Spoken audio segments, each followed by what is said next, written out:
Tersangka pembunuhan gadis penjual gorengan di Padang Pariaman, Sumatera Barat akhirnya berhasil ditangkap pada Kamis 19 September sore.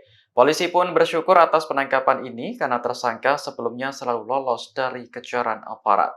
Kapolres Padang Pariaman AKBP Ahmad Faisal Amir menyinggung peran masyarakat yang ikut membantu proses penangkapan.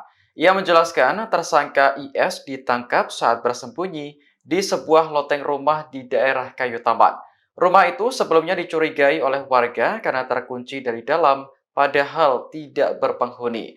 Berbagai laporan dari warga, polisi pun mendatangi rumah tersebut dan melakukan penangkapan. Sebelumnya, IS menjadi buron selama 11 hari karena membunuh Nia Kurniasari.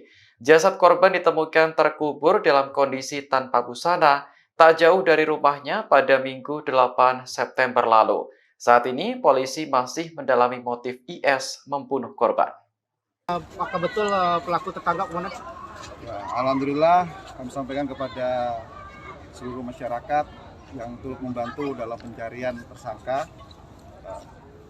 Tepat tadi jam 3 sore kami berhasil mengamankan dan menangkap tersangka yang sampai saat ini dicari, dan benar sesuai dengan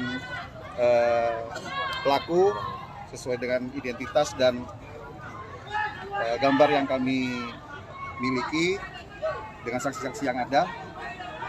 Download Tribun X sekarang, menghadirkan lokal menjadi Indonesia.